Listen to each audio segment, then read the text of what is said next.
Chères Beauchampoises, chers Beauchampois, l'engagement des élus constitue toute notre détermination pour faire de notre ville une ville où il fait bon vivre.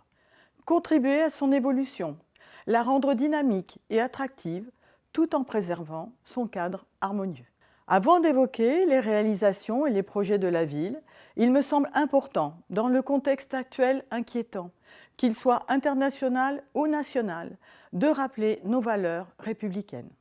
Avec force et volonté, nous devons lutter contre toute forme d'intolérance et faire que les communautés puissent se respecter afin de vivre en harmonie. Plus que jamais aujourd'hui, réaffirmons les valeurs de laïcité. Elle n'est pas l'ennemi des religions, c'est tout le contraire. Elle est garante de leur place dans notre République. La laïcité a permis à toutes les religions d'être sur un pied d'égalité depuis 1905. Au lieu de voir nos différences, tentons ensemble de voir ce qui nous rassemble dans notre chère République. Pourtant, certains élus, jusque sur les bancs de notre Assemblée nationale, bafouent et déshonorent les valeurs intrinsèques pour lesquelles ils ont été élus. Liberté, égalité, fraternité. Je veux ici citer Alexis de Tocqueville. Rien n'est plus merveilleux que l'art d'être libre, mais rien n'est plus difficile à apprendre à utiliser que la liberté. Il m'appartient maintenant d'aborder le projet éminemment important de requalification du centre-ville, l'île au Triangle, et de l'étape déterminant le choix du promoteur prévu en mars 2025. Ainsi, le 16 novembre, 3 projets ont été présentés lors d'un forum citoyen et nous avons recueilli les avis et questionnements des Beauchampois sur l'aménagement de cet espace situé en plein cœur de ville et à proximité de la gare. Nous tenons à remercier l'ensemble des participants à cet atelier pour la qualité des échanges et leur implication. Ainsi, fort de cette consultation citoyenne, nous allons pouvoir enrichir et finaliser l'analyse et déterminer ainsi le promoteur. Dans le courant de l'année 2025, nous reviendrons vers les Beauchampois pour une concertation sur les espaces publics et le projet définitif. Embellir et revitaliser le cœur de ville fait partie de nos priorités. Parallèlement, nous poursuivons les travaux de réhabilitation de nos équipements et réalisons les projets répondant notamment aux besoins des Beauchampois et à la préservation de notre service public. Comme je le rappelle souvent, c'est grâce à notre saine et rigoureuse gestion que nous dégageons une capacité d'autofinancement suffisante nous permettant d'engager les projets sans avoir recours à l'emprunt et en poursuivant notre désendettement qui s'élève à près de 9 millions d'euros depuis que nous sommes élus. Notre budget 2025 sera construit sans augmentation du taux de la taxe foncière, comme nous nous y étions engagés en 2017. Concernant le discours de l'État au sujet de la stigmatisation des collectivités locales comme en partie responsables de l'aggravation du déficit de la France, je ne peux que déplorer ces propos.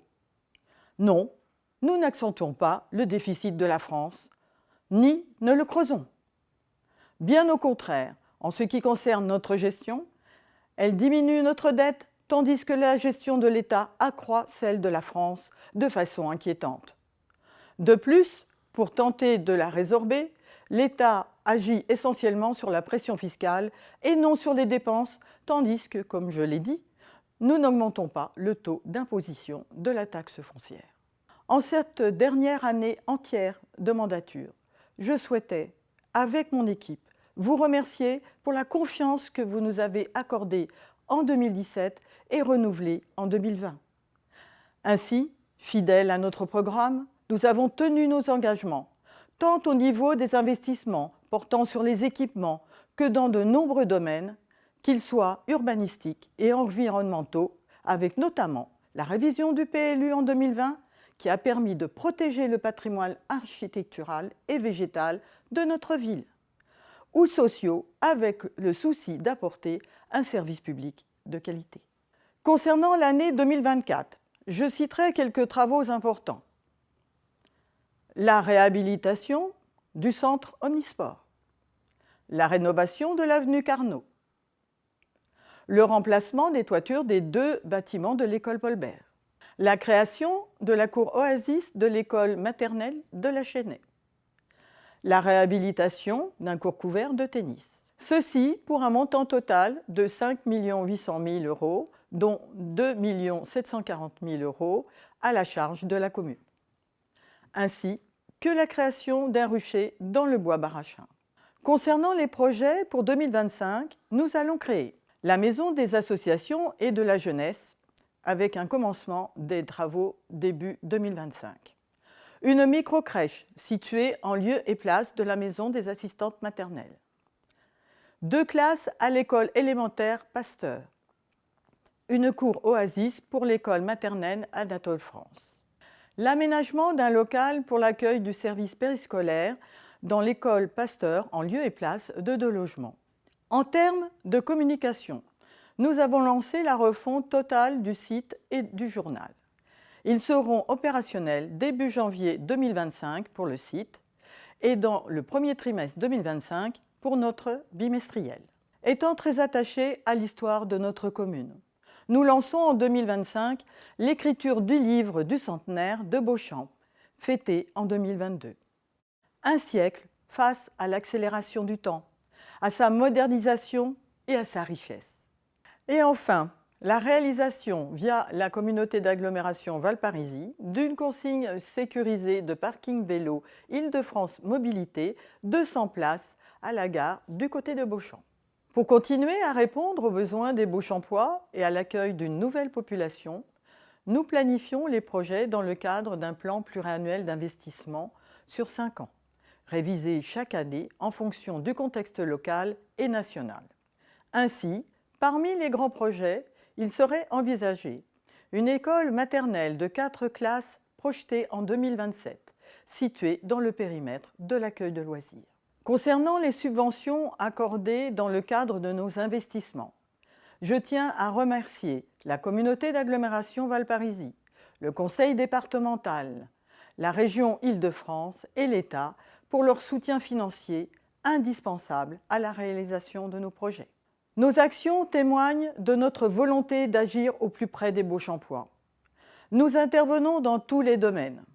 La solidarité et le bien vivre ensemble, la culture, le sport, le développement durable, la démocratie locale et la sécurité afin de contribuer à l'épanouissement de chacun. Je voulais saluer l'engagement des forces de l'ordre et des pompiers qui œuvrent chaque jour, parfois au péril de leur vie, pour notre sécurité dans le contexte actuel plus que jamais difficile, ainsi que le corps enseignant. Je les remercie et leur apporte tout mon soutien.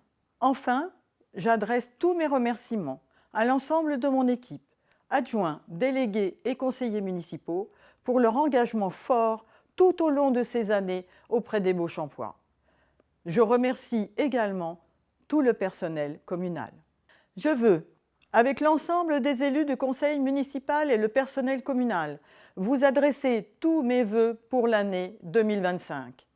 Qu'elle vous apporte la joie, la santé, la réussite dans tous vos projets, ainsi que pour vos proches. Excellente année 2025 à tous!